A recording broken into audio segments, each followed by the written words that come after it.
Hello and welcome to Zoom in and Eid मुबारक। आमतौर पे जब मैं वेलकम टू ज़ूम इन कहती हूँ उसके बाद मैं डायरेक्ट करंट अफेयर्स की तरफ जाती हूँ और हम बड़े हार्ड टॉक करते हैं, लेकिन आज क्योंकि ये स्पेशल ईद का मौका है तो आज हम ज़रा कैजुअल हैं, मोर ईस्टर्न हैं और कोशिश कर रहे हैं थोड़ा सा डिस्कशन को ऐसा रखें जिसमें से कुछ ना कुछ लर्न भी करें लेकिन लाइट भी हो, बहुत हार्ड टॉक ना हो जाए। और मेरे साथ जो गेस्ट हैं वो भी बड़े डाइवर्स हैं।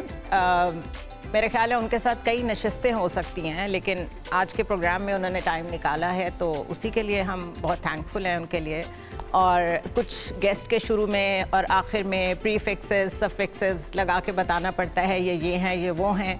इनका नाम ही काफ़ी है। बैरिस्टर एतजाज़ अहसन हमारे साथ मौजूद हैं आज स्टूडियो में। Thank you so much for joining us.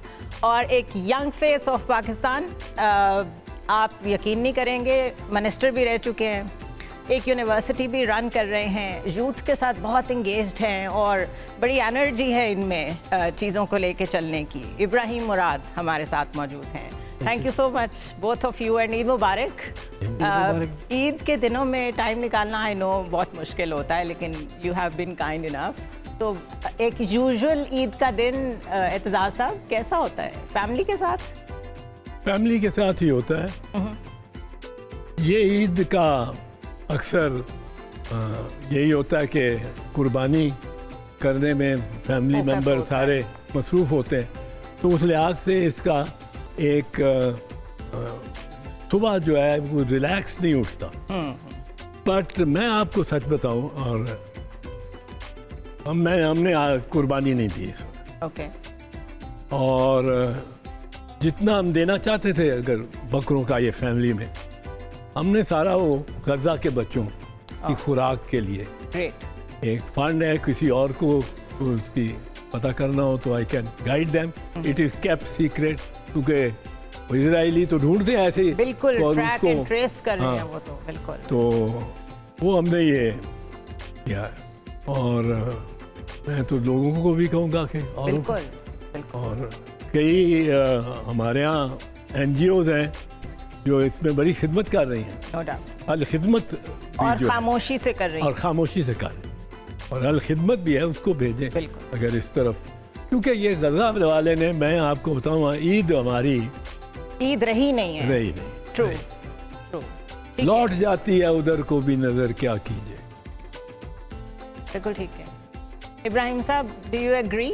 Aitzaz साहब ने तो वो टॉपिक छेड़ दिया है जो जिस पे जितनी बात करें कम है, और आपको पता है आजकल इस पे सेंसरशिप कितनी ज़्यादा है। आप यूट्यूब पे बात नहीं कर सकते, आप ट्विटर पे एक्स पे बात नहीं कर सकते, एंटी सेमिटिज़म अरूज पे है। मुसलमान दुनिया ने अगर कोई प्लेटफॉर्म बनाया होता तो शायद हम ज़्यादा खुल के बोल पाते, लेकिन आप ईद को कैसे देख रहे हैं इन दीज सर्कमस्टांसेस? बिल्कुल, जिस तरह एतजाज़ साहब ने कहा कि गज़ा के अंदर जो एक मैसेकर हुआ है, 50,000 पीपल डेड, 50,000, और इसमें मेजॉरिटी जो है वो विमेन एंड चिल्ड्रन है। और जिस तरह फ़र्ज़ करें कि एक टर्म यूज़ होता है जो यूज़ अपने लिए करते हैं, एग्जैक्ट सेम जो है वो उधर मुसलमानों के साथ हुआ है।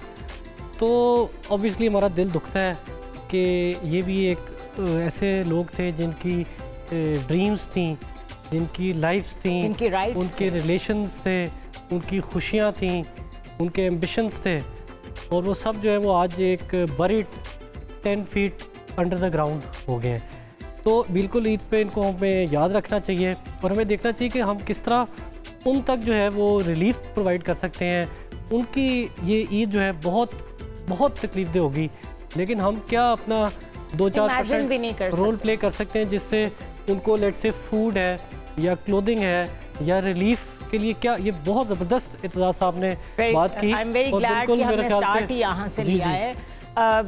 एतजाज़ साहब, यूनिपोलर वर्ल्ड और अमेरिकन ड्रीम, वर्ल्ड वॉर 2 के बाद हम ये बातें सुनते रहे हैं। हमारी जनरेशन और कई generations American concept of democracy के साथ बड़े हुए।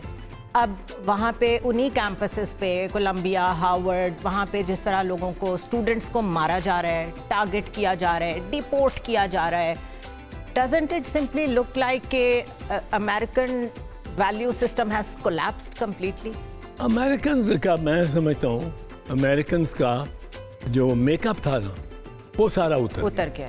The varnish that coat of varnish they had painted themselves in वो उतर गया और बड़ा वियतनाम में भी उतरा था, इराक में भी उतरा था, पर यहाँ तो आप देखो एक इलाके में आपने हर तरह से उसको बंद किया और उसमें अगर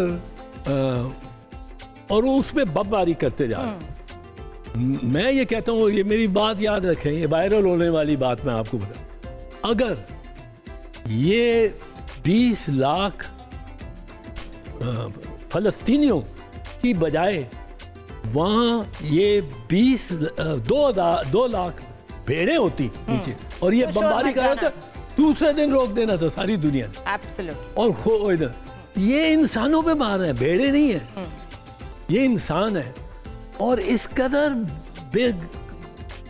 बेफाकाना तौर पे अब एक 9 मंजिला बिल्डिंग है, उसमें जो 5वीं मंजिल पे था और फंस गया बीच में, अब वो तो वहाँ जिंदा दरगोर हो गया. किसी की बाजू आ गई किसी दीवार के नीचे, अब वो निकल नहीं सकता. उसका बहन उसके बच्चे वो साथ में 20 फुट में बैठे हैं, वो नहीं हिल सकते. ये नहीं पता नहीं वो जो रबल है इतना, हाँ, पता नहीं उसके नीचे क्या क्या है. नेतन्याहू ने तो ये फैसला किया कि इसको मैं अनइनहैबिटेबल कर दूं. अनइनहैबिटेबल. अब उसने कर दिया. और फिर कहेंगे हम इसको अपने आप में दम करते हैं. बड़ी सफाकाना. बट ये इससे रिकवर कैसे करेगा यूएस? आप देखें, मैं इत्तेफाक से 2023 में जब ये 7 अक्टूबर हुआ है, मैं इत्तेफाक से वॉशिंगटन में थी. लोग पहले दिन से निकल रहे हैं वहाँ बाहर, जो अमेरिकन लोग हैं. सो इट्स नॉट अबाउट मुस्लिम और non Muslim, it's about humanity. उन्होंने अपने लोगों के साथ जो सलूक किया है, जितना वहाँ पे कॉर्पोरेट मीडिया पे एंटी सेमिटिज्म के नाम पे आप बात नहीं कर सकते, जिस तरह खुल के ज्यूज़ कहते हैं कि हाँ इनकी तो आप बेबीज़ को भी मारें, नस्ल को ख़त्म करें, ये कभी रिकवर कर सकेंगे इससे? क्योंकि हमने बाइडन को देखा, डेमोक्रेट्स ने भी वही किया, अभी ट्रंप के दौर में भी वही हो रहा है. So it's a stated policy of US towards his right. बिल्कुल आप सही कह रही हैं. देखें, पहले तो हमने देखा कि डेमोक्रेट्स ने वैसे हर लिहाज से इनको सपोर्ट किया और ट्रंप एडमिनिस्ट्रेशन ने सपोर्ट को एक नेक्स्ट लेवल पे लेके गए. लेकिन ये कि उसके साथ साथ हम देखते हैं कि president Trump also talks about negotiation, ठीक है, और कुछ उनके माइंड में सॉल्यूशंस भी हैं. और हम दुआ कर सकते हैं कि दुनिया के अंदर जो है वो ओबियसली पीस इस्टेब्लिश हो, उस रीजन में पीस इस्टेब्लिश हो. और आपने जो एक और बात की वो मुझे थोड़ी खटकी कि आपने कहा कि न्यूयॉर्क में प्रोटेस्ट हुई और हमने देखी लंदन में बहुत बड़ी प्रोटेस्ट हुई और पीसफुल प्रोटेस्ट हुई. लेकिन आप देखें कि इस्लामाबाद में भी प्रोटेस्ट हुई है और उनको भी रोका गया है. और कराची में भी प्रोटेस्ट हुई है, उसको भी रोका गया. तो हम क्योंकि पाकिस्तान में बैठे हैं तो हम अपने मुल्क को देख सकते हैं और कह सकते हैं कि क्यों नहीं हमारे जो पॉलिटिकल लीडरशिप है ये क्यों नहीं सड़कों पे आए to show solidarity with the people of Palestine. और इस पे जो गजा पे तो इतनी वो दुख होता है कि ये सारे मुसलमान ममालिक $400 मिलियन का जहाज दे रहे हैं, बोइंग स्पेशल गिफ्ट कर रहे हैं. $400 मिलियन का एक प्राइवेट गिफ्ट. और यार $10 मिलियन उन बच्चों पे ही लगा दो. नहीं, एक तो Israel and the Jewish finance basically based in New York, and ये बहुत पावरफुल हो गए. जूइश फाइनेंस एंड Jewish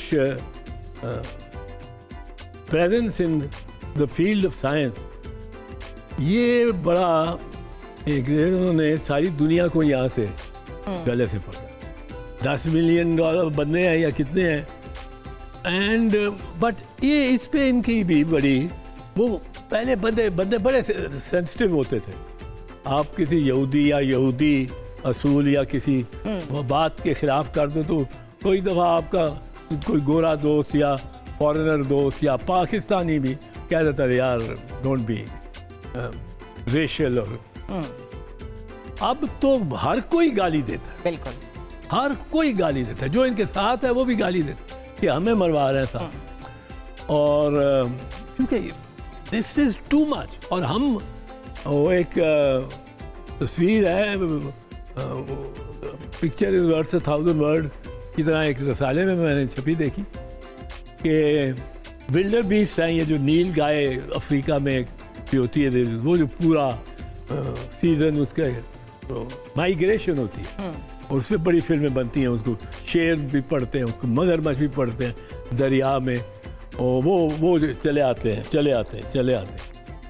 तो नील गाय एक उस तरह की विल्डर बीस्ट वो खड़ी हैं को 200 यूँ सर्कल बना के, और बीच में शेर ने एक नील गाय को दबोचा है और वो खा रहे हैं और वो सिर झुका के और वो खड़ी है सेफ डिस्टेंस बस साके। हम वो नील गाय हैं, watching it. We are the wildebeest. एक को पकड़ के ले गया तो हम बस देख रहे हैं कि वो बमबारी कर रहा है कर नहीं सकते। ब्रेक लेते हैं, डिस्कशन को कंटिन्यू करेंगे। We are just trying to touch the sensitive topics जिनको आमतौर पे जब हम ये खुशियों के मौके होते हैं हम बिल्कुल इग्नोर कर देते हैं। Stay tuned and welcome back once again. Barrister Aitzaz Ahsan हमारे साथ हैं, इब्राहिम मुराद हमारे साथ हैं। ये बताइए, ये जो वॉर टाइम्स में पाकिस्तानियों ने मीम्स बनाई थी वो आप लोगों ने फॉलो की? मैंने ज़्यादा नहीं की। हाँ। वो जो एक जगह पे जो राफेल है उसको डोंकी कार्ट के ऊपर रख के मोदी साहब कह रहे हैं टीन ले लो, डब्बा ले लो, इस तरह की बेशुमार चीज़ें थी। What does this say about our nation के इतने क्राइसिस में वहाँ पे लोग जिंगोइस्टिक हुए थे और इस कदर वहाँ से एक वॉर मॉन्गरिंग आ रही थी। उनके मीडिया को देखें, ट्विटर खोलें, जहाँ खोलें गालियाँ चल रही थी। हमारे लोग मजाक में लगे हुए हैं, मीम्स बना रहे हैं। आपको ये सारा फिनोमेना कैसा लगा? वो कहते हैं जी ये बड़े जिंदा दिलान लोग हैं, जिंदा दिलान। पर 4 दिन की जंग थी और जिंदा दिलान भी थे, पर मैं तो देखता था कि कुछ लोग बड़े घबराना शुरू हो गए कि अब हम फंस गए हैं लाहौर में, अब हम ड्रोन्स आ रहे चले हैं, जाएं, धमाके हो रहे हैं और ये कब तक चलेगी, ये तो ड्रोन्स अब आ गए हैं। तशवीश भी बड़ी लोगों को हुई थी। मैं जब वो ये सीटी बज गई कि जंग ओवर होगी तो बड़े टेलीफोन आने शुरू हो गए और जाने शुरू हो गए। तो मेरा नहीं ख्याल इतना, हमारा 17 दिन की जंग 1965, 1971 हमारे यहाँ जंग ही नहीं हुई, जंग सारी ईस्ट पाकिस्तान में हुई। वहाँ आर्मी एक्शन हुआ, वहाँ सारा मज़ामत हुई। हम वेस्ट पाकिस्तान इज विदाउट 0 डे जंग। बिल्कुल। और फिर तीसरी ये 4 दिन की जंग कारगिल का भी हमें पता ही नहीं चला।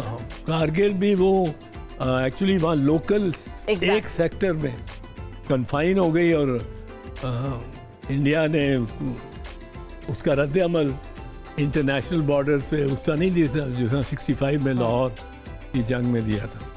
फिर भागे गए हम वाशिंगटन से क्लिंटन को उसे फ़ोन कराया, वाजपेयी को। वाजपेयी ने जो हमारे से बात की मियाँ साहब से, उन्होंने कहा कि आपने क्या किया भाई आप लाहौर में जिस वक्त ये मिल रहे थे और वाजपेयी मीनारे पाकिस्तान के नीचे खड़े होके और मोहब्बत के गीत गा रहे, वो बहुत बड़ा एक ऐसा वाहिद मौका था कि एक तरह से एंडोर्स कर दिया उन्होंने कॉन्सेप्ट ऑफ पाकिस्तान को, जो उससे पहले नहीं हुआ था। और उसके बाद से मेरे ख्याल है हम डाउन हिल ही गए हैं इंडिया के साथ। तो इब्राहिम साहब, आप यूथ को कैसे देख रहे हैं? आपने इन दिनों में क्या रीड किया है? हमारी यूथ कैसे देखती रही है इस सारी वॉर लाइक सिचुएशन को, लिमिटेड वॉर को? देखिए, जो आपने मीम्स का जिक्र किया, मैं ये समझता हूँ कि पाकिस्तानी यूथ जो है, this is the most resilient youth in the world. आप देखें कि वॉर ऑन टेरर हुई, आप देखें कि कोविड जैसी वबा आई, आप देखें कि हाइपर इन्फ्लेशन हुई, पॉलिटिकल इंस्टेबिलिटी आई और बड़े बड़े दौर आए, लेकिन ये कि ये जो हमारी यूथ है, they always continue to outshine. और अगर आप देखें कि इस तरह के मौके पे भी वो उन्होंने ह्यूमर तलाश किया और ऐसी मज़ेदार मीम्स बनाए। बिल्कुल। और मैं एक क्लिप सुन रहा था, किसी ने फॉरवर्ड की थी कि इंडिया के कोई 3-4 ड्रोन गिरे कहीं, तो उन्होंने कहा कि हम आर्मी से 2 लोग तो पहुंच गए और हमने 3 में से 2 ड्रोन ले लिए। तो हमने जब पूछा कि वो तीसरा किधर है, तो उन्होंने कहा कि एक इधर 70 पे एक लड़का आया था, उसने ड्रोन उठाया, बाइक पे रखा और फौरी उसने बाइक भगा दी। उन्होंने कहा इस तरह की कौम को आप कैसे हरा सकते हैं?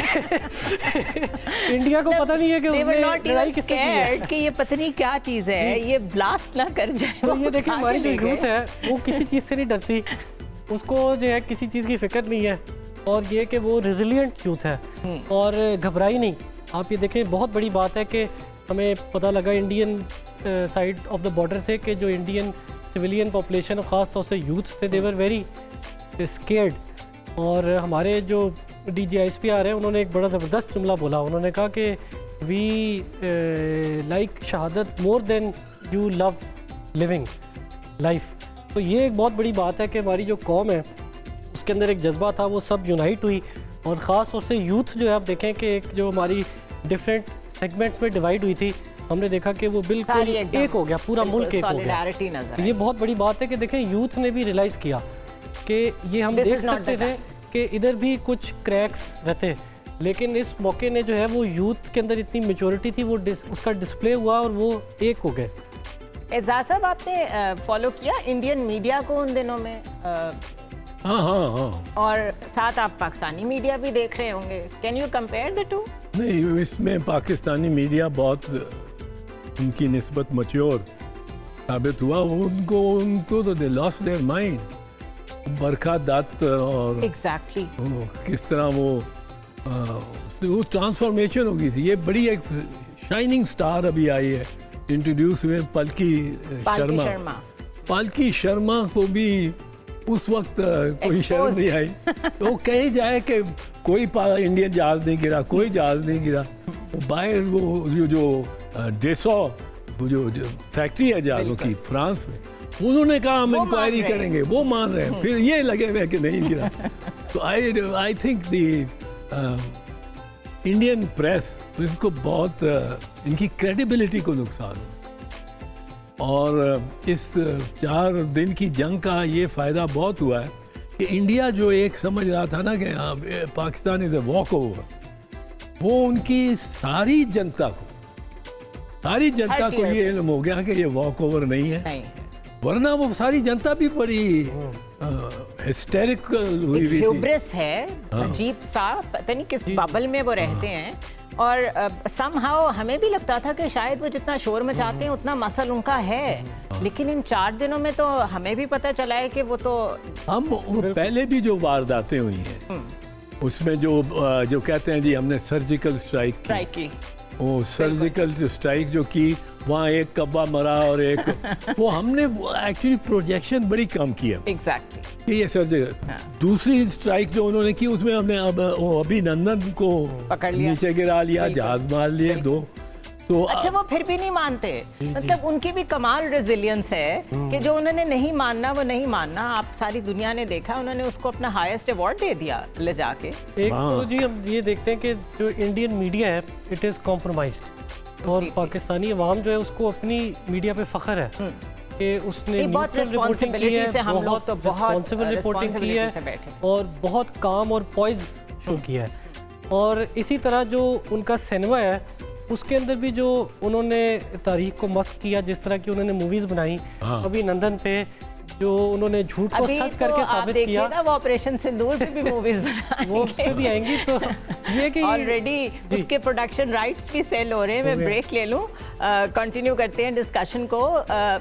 एक टाइम पे हमें बताया जाता था कि जो हॉलीवुड है वो ये जितनी मूवीज़ बनाता है इराक पे, ईरान पे, अफ़गानिस्तान पे, ये सारी माइंडसेट को रिफ्लेक्ट करता है। ये पब्लिक ओपिनियन क्रिएट करने के लिए होता है कि वहाँ ख़वातीन को कैसे रखा जाता है, वहाँ कितना डिक्टेटोरियल सिस्टम है एंड ऑल दैट। और बॉलीवुड भी एक्सपोज हुआ है कि वो दिखाता क्या है और असल में करता क्या है। और उनके अंदर वो जो हेट है for the Muslims and Pakistan, वो अभी तक जा ही नहीं रही, हालांकि ये एक हकीकत है कि इतना अरसा हो गया एक मुल्क को क्रिएट हुए हुए। हमने बंगालीज़ को एक्सेप्ट कर लिया, बंगालीज़ ने हमें एक्सेप्ट कर लिया, लेकिन वो मूव ऑन करने को तैयार नहीं है। एक ब्रेक लेते हैं and we'll continue the discussion.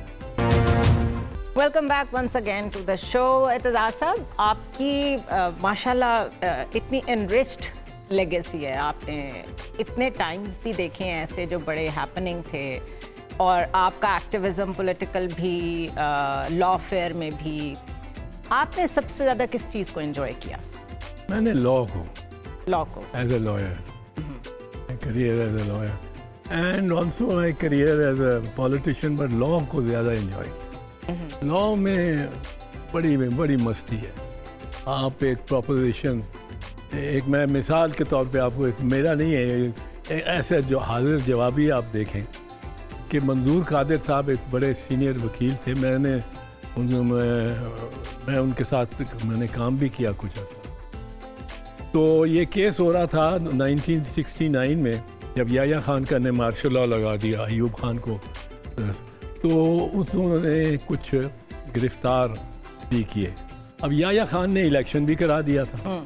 याया खान ने इलेक्शन करा के, और वो इलेक्शन का सिलसिला चल रहा था कि उसके बाद मुल्क ऐसे टूट गया, और इस पाकिस्तान में भुट्टो साहब आ गए हुकूमत में, और उनकी तरफ से chief martial law administrator Malik Ghulam Jilani among others उनको गिरफ़्तार किया गया। मलिक ग़ुलाम जिलानी एक एक्स MNA थे और आसमा के वालिद आसमा जहांगीर। अब आप अदालत में उनके लिए पेश हुए मंजूर कादिर साहब, ये कहने के लिए कि ये जो इनको हिरासत में रखा हुआ है ये गैर आईनी, गैर कानूनी। अब वो बहस करते रहे, तो कर रहे थे, तो उन्होंने, और वो ये साबित करने की कोशिश कर रहे थे कि Yahya Khan is a complete usurper, इसका मार्शल लॉ लगाया हुआ, इसकी कोई हैसियत ही नहीं, इसका कोई हक नहीं कि ये हो। तो चीफ जस्टिस हमूदुर रहमान थे, उन्होंने पूछा कि मिस्टर मंजूर Qadir, if we style Yahya Khan a usurper, then the elections that he has held and the parliament that has come out of that election, all that will also be illegal. अब मंजूर साहब इतना आगे तो नहीं जाना चाहते। उन्होंने कहा, उनका जवाब क्या था? उन्होंने कहा, my Lord, when the people give an answer, it matters not who put the question. How smart is that? How smart. When the people give an answer, it matters not who put Who asked the question. Okay. तो law fair में आपने सबसे ज़्यादा enjoy किया? Law enjoy. Okay. और अगर politics का कोई पर्टिकुलर मोमेंट या कोई टाइम जो आप समझते हो कि वो बहुत अच्छे टाइम्स थे, वो कौन सा था? पॉलिटिक्स में तो बहुत सारी मेमोरीज हैं, but most of them would be around Benazir शहीद एंड बीइंग विद हर। कितने मुसीबतों में हम जा रहे होते थे, माल रोड पे जाना है हमने, गवर्नमेंट कॉलेज या किसी आगे जलसे या जुलूस में या मीटिंग में, तो इस तरह दीवार खड़ी होती थी सामने माल रोड पे पुलिस की, 5 डीप, 5 रोज, एक नील किया हुआ है, करने को तैयार है, और उस दीवार ने पूरे वो रोमन्स वाली शील्ड भी रखी हुई है, हेलमेट भी पहनी हुई है, और डंडा अपना ठक ठक ठक उस पर बजा भी रहे, और बीबी कहती है drive through that, and you just drove through. Jahangir Badar हमारा बहुत बड़ा साथी था, and he did most of the driving, but कई दफ़ा I had to do it. वो बंदा लड़क रहा होता था, but she would say that barbed wire, I want to cut it from here and get, इधर से जाए। अगर आपने ऐसी लीडरशिप देखी हो तो उसके बाद less of that never matters, जाहिर है, फिर तो एक आपका लेवल और हो जाता है ना। इब्राहिम साहब, आप ने पॉलिटिक्स भी देख लिए हैं एजुकेशन में भी हैं, इंटरेक्शन आपकी यूथ के साथ भी बहुत है, आप खुद भी अभी यूथ में ही शुमार होते हैं। क्या आगे के लिए प्लान्स हैं? How do you look at Pakistan landscape specially when it comes to tech, youth? क्या पोटेंशियल है और क्या करने की ज़रूरत है कि उसे हम सही एक्सप्लॉइट कर सकें? Very good question. देखिए, जो ट्रेंड्स हैं उसके लिहाज से by 2035 Pakistan will have the third largest working age population. दुनिया के अंदर पाकिस्तान की तीसरी बड़ी वर्किंग एज पॉपुलेशन होगी 2035 तक। अब यह है कि ये हमारे पास एक एसेट है। अब सबको पता है कि जापान के अंदर, यूरोप के अंदर, बाकी ममालिक में इसी की कमी, डिक्रीजिंग पॉपुलेशन ट्रेंड्स हैं, तो उनके पास एल्डरली की जो प्रोपोर्शन है अपनी पॉपुलेशन में वो तकरीबन 40% तक है। हमारे पास 11% है, हमारी मेजॉरिटी यूथ है। तो अब हमने ऑब्वियसली इस यूथ को कोई फ्यूचर देना है, इसको कोई स्किल देनी है, इसको कोई एजुकेशन देनी है, और वो किन एरियाज़ में फ़र्ज़ करें मिल सकती है। या यूथ पूछती होगी आज एक सवाल कि हमारा क्या पाकिस्तान में कोई मुस्तकबिल है कि नहीं है। Exactly. तो अगर आप आईटी का जिक्र करें जिस तरह आपने किया, आईटी के अंदर पाकिस्तान ने पिछले 3 साल में अपनी एक्सपोर्ट्स को 3 गुना कर लिया। $1 अरब से $3 अरब पे हम आ गए। और इंडिया ने पिछले साल अपनी आईटी की एक्सपोर्ट्स के अंदर $30 अरब का इजाफा किया। हमारी टोटल एक्सपोर्ट्स $30 अरब है। तो ये जो इंडिया की यूथ है ये कोई पाकिस्तानी यूथ से मुख्तलिफ तो नहीं है।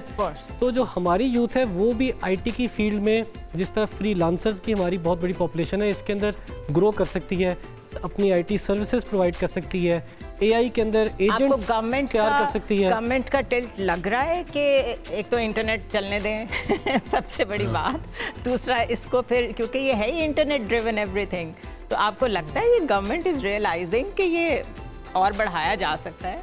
देखिए, एक चीज़ जो मैं देखता हूँ ना, पिछली हुकूमतों में भी और आज भी, और शायद पिछले 30 साल में किसी हुकूमत में ये देखने को ना मिला हो, वो ये है कि एक आपका विजन हो, कि लीडर्स का एक विजन हो कि हम मुल्क को, हम कौम को इधर लेके जाना चाहते हैं, और वो पूरी कौम को साथ उसके पीछे खड़ा करें, उस विजन के पीछे।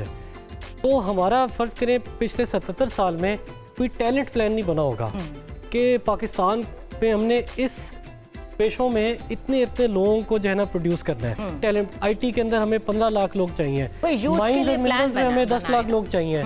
फर्ज करें फूड ग्रीन पाकिस्तान की बात हो रही है, हमें इसमें 20 लाख लोग चाहिए। ब्लू इकॉनमी है पाकिस्तान, इसमें अपना जीडीपी डबल कर सकता है। हमारे पास कई 100 किलोमीटर की कोस्टल बेल्ट है, तो उसमें हमें क्या करना है? तो ये गवर्नमेंट को तो आप जो है ना इधर डिस्काउंट कर दें। अब आप देखें कि जो रह गए वो सिविल सोसाइटी है, तो सिविल सोसाइटी जो है वो खुद देखे। But government is the main organ, they can drive, तो उसने करना है, सिविल सोसाइटी तो पीछे खड़ी हो सकती है।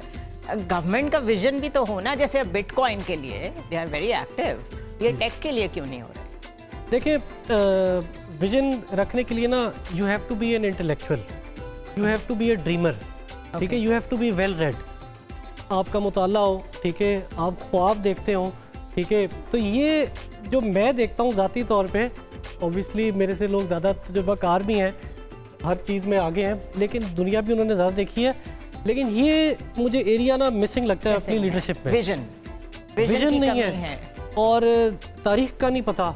उनको ये नहीं पता कि तारीख में, सिविलाइजेशनल हिस्ट्री में हम किधर फॉल करते हैं, क्या चीज़ें हो चुकी हैं, अच्छा आगे what is on the horizon, मुस्तकबिल में क्या चीज़ें आ रही हैं, हमने उसका किस तरह एडवांटेज लेना है। चल रहे होते हैं, जिस तरह आपने कहा 2035 तक ये हो जाएगा।